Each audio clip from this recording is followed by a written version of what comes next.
सासू माँ बदल गई।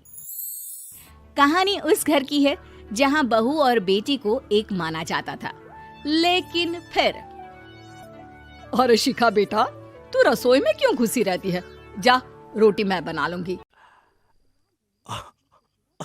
हो गया, सब खा गया, कुछ नहीं बचा।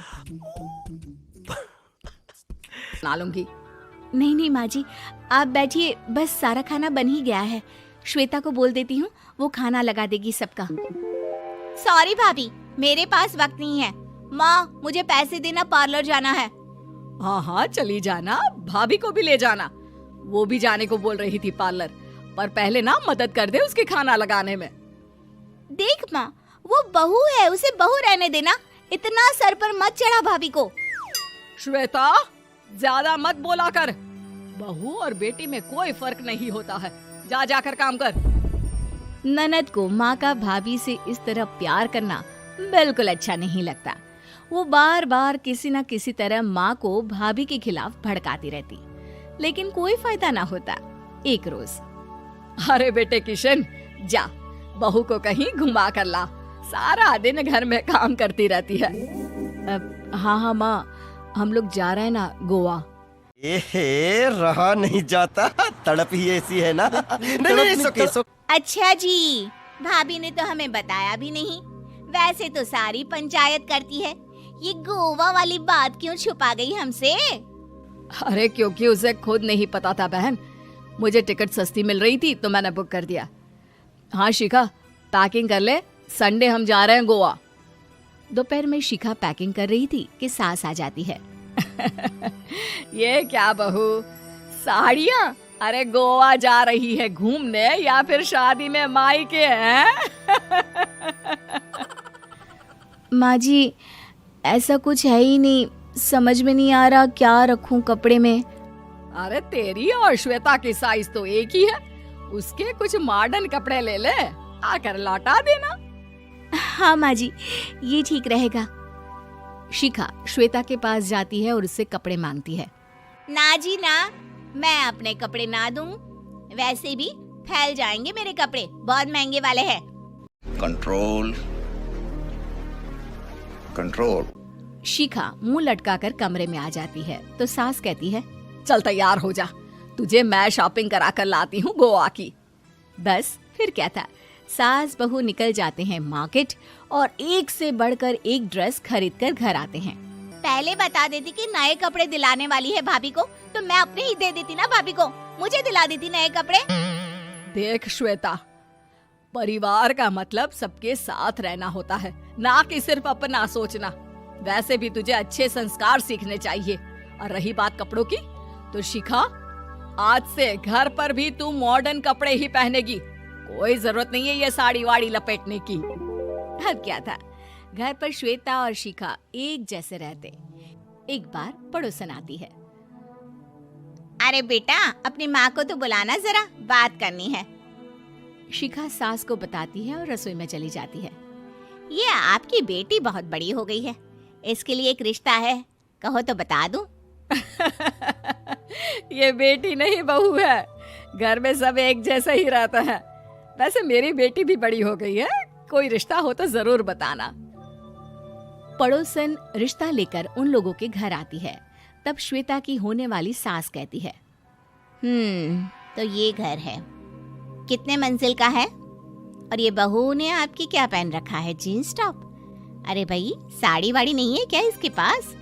देखिए, सर्दी है तो साड़ी में बहू कैसे मैनेज करती। सही पकड़े हैं। वैसे पहनती है साड़ी भी। देखिए, हम लोग ठहरे पैसे वाले लोग, कोई कमी नहीं है हम लोगों के पास पैसों की, बहुत पैसे हैं, जमीन, नौकर चाकर, कार, सब कुछ है, लेकिन घर में संस्कारी बहू चाहिए। समझ रही हैं ना आप?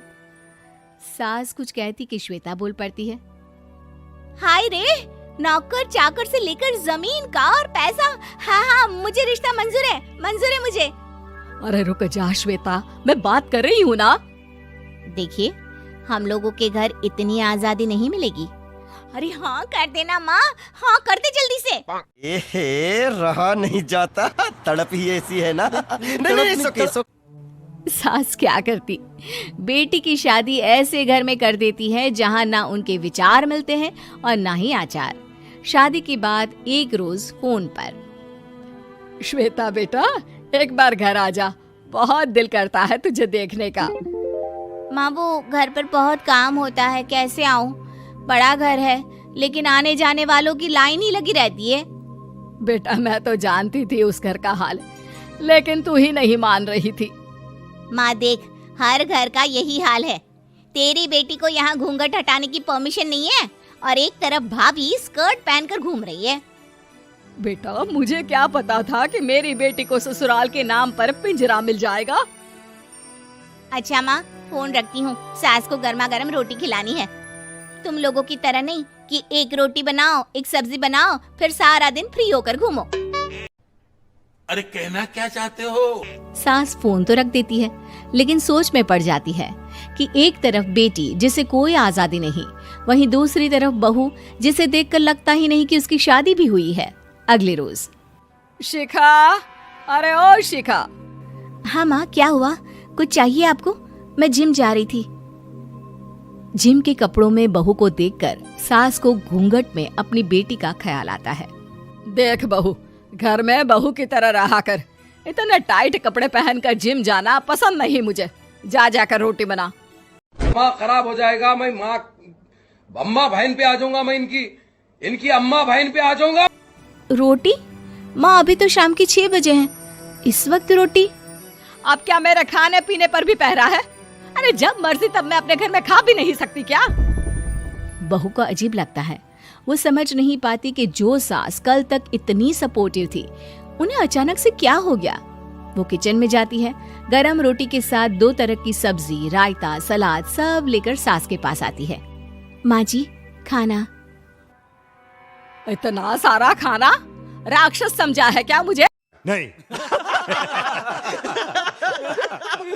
रोटी मांगी थी मैंने गर्मा गर्म बस। पर माँ जी रोटी खाती किससे आप? सब्जी तो बनानी थी ना।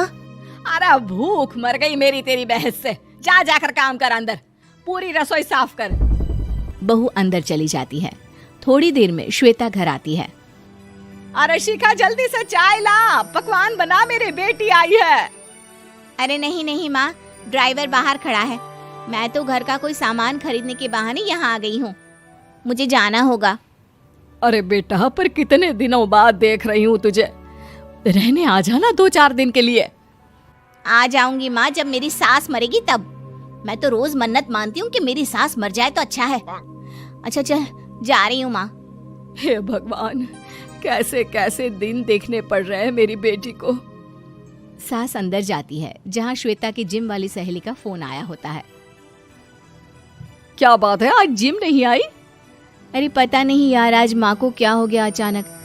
पर खैर कोई नहीं, लगता नहीं कि मैं अब जिम आ पाऊंगी। शिखा स्पीकर पर बात कर रही थी जिसे सास सुन रही थी। यार ये सास ना होती ही ऐसी है। मैं तो कहती हूँ बुढ़िया जल्दी मरे और तू आराम से जिए। रुको जरा, सब्र करो, बोला धक्का बुक्की नहीं करने का, आराम से लेने का। हाँ। शिखा को सहेली की बात पर गुस्सा आ जाता है। माँ के मरने की कौन सा बच्चा दुआ मांगता है मोहिनी? आगे से ऐसी बात मेरे सामने मत करना। हमारे घर की शोभा ही माँ है। क्या हुआ जो थोड़ी सख्ती दिखा रही है? उसमें भी कोई ना कोई उनकी भलाई ही होगी। मैं तो कहती हूँ भगवान मेरे जैसी सास सबको दे, जो सिर्फ माँ की तरह है। सास वाली तो कोई बात ही नहीं है उनमें। सास ये बात सुन रही थी। उनकी आंख में आंसू आ जाते हैं कि क्यों वो बेटी की किस्मत में बहू को भी भागीदार बना रही थी। शिखा, अरे ओ शिखा, क्या हो गया? जिम नहीं जाना क्या?